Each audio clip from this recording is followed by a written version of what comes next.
Hello good morning students. Very very good morning बेटा। आज मैं आप लोगों को दसम पाठ आप लोग देख रहे हैं। दसम पाठ में है सुंद सुंद उपसुंदयो कथा। सुंद और उपसुंद की कथा है। तो ये जो चैप्टर है बेटा, इसमें क्या कहा गया है? सुंद और उपसुंद ये दो जो थे वो क्या थे? राक्षस थे। और ये दोनों ने एक बार क्या किया बेटा, ये दोनों राक्षस थे और दोनों ने तीनों लोगों को जीतने के लिए क्या किए थे बेटा, ये एक बार शिव जी की आराधना किए, शिव जी की पूजा पाठ करने में लग गए। जब शिव जी की पूजा पाठ करने लगे तो शिव जी प्रसन्न होकर बोले चलो क्या किया जाए, अब इसे तो वर देना ही पड़ेगा। और उन्होंने सोचा चलो इसको वर दे दिया जाए। लेकिन ये भी सोचे, जब उन्होंने सोचे कि इन्हें वर तो दे देंगे, लेकिन ये तो राक्षस है, ये तो पूरी दुनिया को तबाह कर देगा। तो फिर वो देवियों सबसे मिले तो सरस्वती बोली चलो कोई नहीं, ठीक है, हम जाते हैं, इनकी गले में बैठ के इनकी बुद्धि ही बदल देती हूँ। कहा गया बेटा जो सरस्वती जी जो है वो 24 घंटा में एक बार वो हर के मुंह में गले में निवास करते हैं। इसलिए हमेशा अच्छी बातें बोलना चाहिए, अच्छी चीज़ें बोलना चाहिए, नहीं तो कब कौन सा बोला हुआ पड़ जाए वो किसी को नहीं पता है। तो चलिए सबसे पहले मैं आपको रीडिंग के साथ साथ करवा रही हूँ बेटा। पहले मैं आपको रीडिंग करवा रही हूँ, देखिए रीडिंग में।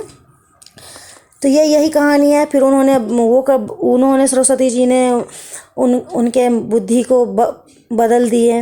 अब एक बात ये सोचिए, ये जो रामायण आप लोग देखे हैं, रामायण में क्या हुआ है?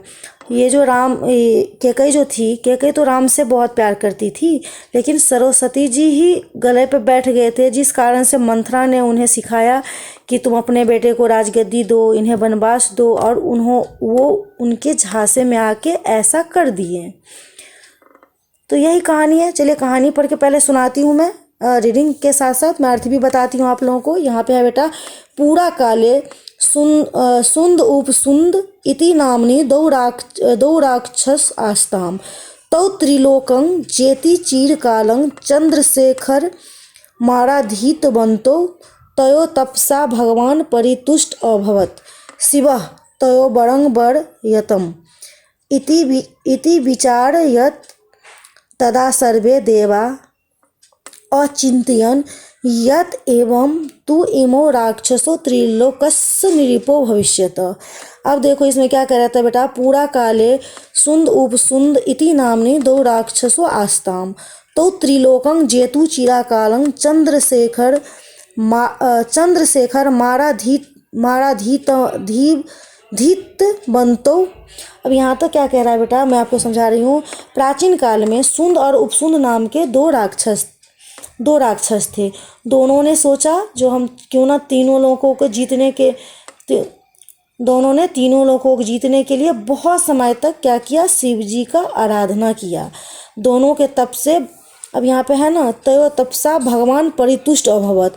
अब दोनों के तप से क्या हुआ, भगवान शिव प्रसन्न हो गए, क्योंकि भगवान शिव को तो जो भी आराधना करेगा, चाहे वो राक्षस हो चाहे वो अच्छे इंसान हो, जो भी तप करेगा भगवान तो खुश होंगे ही। तो शिवः तयो वरं वरयतम् इति विचार्यत। और क्या हुआ, दोनों की आराधना से शिव जी क्या हो गए, संतुष्ट हो गए। शिव ने दोनों को वर देना शिव ने सोचे जो दोनों को वर देना चाहिए। तदा सर्वे देवा अचिंतयन् यत् एवं तु इमो राक्षसो त्रिलोकस्य निरीपो भविष्यत्। और क्या हुआ, तभी सभी देवता चिंतित हो गए कि इस प्रकार तो ये दोनों राक्षस तीनों लोकों के राजा हो जाएंगे, कुछ न कुछ तो करना पड़ेगा। क्योंकि जब शिव जी से वरदान मांगेगा वो, अब शिव जी बोले हैं जो कि चलो तुम वरदान मांगो, तुम्हें हम वरदान देंगे। तो वरदान में तो कोई कुछ भी मांग सकता है बेटा, ठीक है। तो वही है कि हाँ, किम अपि करणीयम सर्वे देवा वाक्देव्या सरस्वत्या पार्श्वे गता। और क्या किया, सभी देवता मिलके सरस्वती जी के पास गए। सर्व वृतांता देव्य अकथयन, और सबने क्या, और सारा ही वृतांत में सारा कहानी सरस्वती देवी से सबने सुना दिए। भगवती सरस्वती अकथयत यत अहं शीघ्रमेव तयो राक्षसयो पार्श्वे गमिष्यामि तयो मति परिवर्तन महं करिष्यामि। और सब कुछ सुनने के बाद माता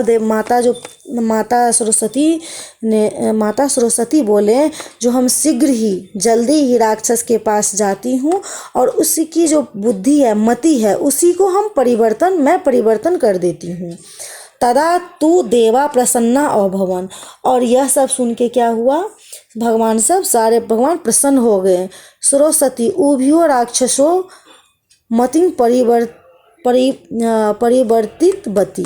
और सरस्वती माँ ने क्या की, वहाँ से सरस्वती जी ने दोनों राक्षसी की बुद्धि को क्या कर दी, फेर दी, मीन्स बदल दी। उसके बाद है बेटा यहाँ पे देखो, तत्र सुंद उपसुंदो महता आनंदेन आस्ताम। उधर सुंद और उपसुंद जो थे आनंद में थे। तस्मीन समय भगवान चंद्रशेखर तो राक्षसो अकथयत किमिच्छत भवंतो राक्षसो। तस्मीने उसी समय क्या हुआ, उधर सुंद और उपसुंद तो आनंद में थे। उसी समय भगवान शिव ने दोनों राक्षसों से कहा, आप दोनों राक्षस क्या चाहते हो। यहाँ पे देख रहे हैं, तो राक्षसो अकथयत किमिच्छत भवंतो राक्षसो अवदताम भो देव। तो राक्षस बोलता है, हे देव, हे भगवान, यदि त्वमावयो तपसा प्रसन्नो असि तरहि ददातु स्वभार्जा पार्वतीम। कह रहे हैं, यदि हे भगवान, यदि आप हमारे तप से प्रसन्न हैं तो आप अपने भार्या पार्वती को हमें दे दीजिए। किंचित विरम्य भगवान चंद्रशेखरेनाक तंग यत मम पार्श्वे तु भार्या एक अस्ति त्वं तु दोस्थ कथं ग्रहीष्यत। फिर शिवजी बोले, जो मेरे पास तो एक ही भार्या है, एक ही पत्नी पार्वती है, लेकिन तुम तो दो हो, तो कैसे होगा।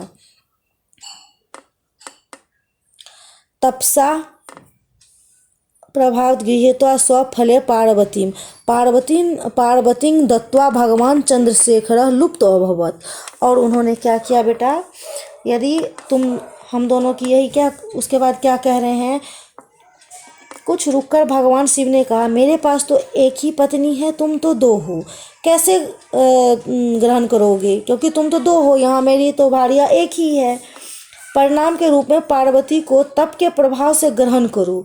पार्वती को देखकर भगवान शिव वहाँ से गायब हो गए, लुप्त हो गए। उसके बाद क्या है बेटा, लुप्त अभवत तो पार्वत्या लावण्यतया मुग्धो अभवताम। उसके बाद क्या है, दोनों ने पार्वती की लावण्यता पर मुग्ध हो गए। ठीक है। पार्वती माया जीता इति विवाद मानो तो कंचित निर्णायक प्रतिगंतुम तत्परो अभवताम। इसके बाद क्या कह रहे हैं बेटा, मुग्ध हो गए, पार्वती मेरे द्वारा जीती गई हैं, यह विवाद हो जाने पर वे दोनों किसी निर्णायक के पास जाने को तत्पर हुए। तस्मिनेव समाये भगवान चंद्रशेखरोऽपि तत्रैवागत तम बलोक एकः अकथयत भो ब्राह्मण देव इयं पार्वती मम अस्ति अप्रकथयति इयं तु मम अस्ति इयं तु आवाभ्याम तपसा प्राप्त। अब इसमें क्या हुआ बेटा, दोनों ने तो उस पार्वती को लवन को ले लिए और वहाँ से शिवजी क्या हुआ, वहाँ से शिवजी गायब हो गए। शिवजी जब गायब हो गए बेटा, तो उसके बाद क्या हुआ, उसी समय भगवान शिव भी वहाँ आ गए। उनको देखकर एक ने कहा, हे ब्रह्मांड के देव, यह पार्वती मेरी है। दूसरा कहता है, यह तो मेरी है, इसे तो हम दोनों तपस्या से प्राप्त किए हैं। ठीक है। उसके बाद चलिए आगे की मैं कहानी सुना रही हूँ बेटा, थोड़ा सा और बचा हुआ है।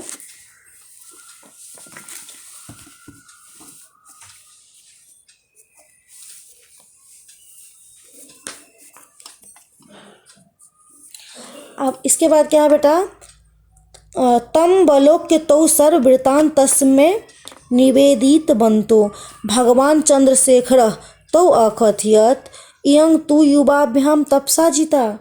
उसके बाद क्या है, उनको देखकर संपूर्ण वृत्तांत सुनने के बाद उनसे निवेदन किया। भगवान शिव ने उन दोनों से कहा, यह तो तुम दोनों के द्वारा जीती गई है। क्या है, यंग तू युवाभ्याम तपसा जीता, क्या कह रहे हैं, ये तो तुम दोनों के द्वारा जीता गया है। उसके बाद क्या है बेटा, अधुना यह युद्ध है, यहाँ पे है अधुना यह युद्ध है, इमांग जेष्यति सह एव पार्वती प्राप्यष्यति उभो युद्धं कुर्वन्तो विनिष्टो अभवताम। यहाँ पे क्या कह रहा है बेटा, अधुना यह युद्ध है इमा जेष्यति, ठीक है, सह एव पार्वती प्राप्यष्यति, कह रहे हैं अब जो युद्ध में इसको जीतेगा वह ही पार्वती को प्राप्त करेगा। अब शिव भगवान क्या करते हैं, दोनों को आपस में लड़ा देते हैं, कहते हैं दोनों में से जो युद्ध में जीतेगा वही पार्वती को प्राप्त करेगा। उभो युद्ध कुर्वन्तो विनष्टो अभवताम, और क्या हुआ बेटा, दोनों युद्ध करते हुए विनष्ट हो गए हैं, नाश हो गए हैं। भगवान चंद्रशेखरा पार्वती नीत्वा सह गृह मागता, और क्या हुआ, भगवान शिव पार्वती को लेकर अपने घर आ गए। अथ अत्र कथितं मनीषिणा यत् अतिलोभो न कर्तव्य अतिलोभ तो विनाशः कारणमस्ति, कह रहे हैं इसीलिए यहाँ विद्वानों का कहना है बेटा, जो कि अति लोभ नहीं करना चाहिए, क्योंकि अति लोभ जो है वो हमेशा क्या है बेटा, विनाश का कारण है। यहाँ पे भी दोनों राक्षसों ने पार्वती के शिव के भार्या पत्नी पार्वती को ही पाने की इच्छा की है, तो क्या हुआ, लास्ट में वो विनाश हुए। अब इससे पहले भी आपको मैंने कहानी सुनाई थी, क्या है, ज़्यादा लोभ जो है वो विनाश का कारण होता है। अब आप लोग इस चैप्टर को अच्छे से पढ़िएगा बेटा, शब्दार्थ भी है, शब्दार्थ भी देख रहे हैं, शब्दार्थ भी है, शब्दार्थ के हेल्प से आप लोगों को चैप्टर पढ़ने में आसानी होगी। आप लोग को अर्थ भी मैं समझा दी हूँ, बाकी जो है इसका क्वेश्चन आंसर जो भी है बेटा वो मैं आपको नेक्स्ट क्लास में करवाऊँगी। ओके बेटा, थैंक यू।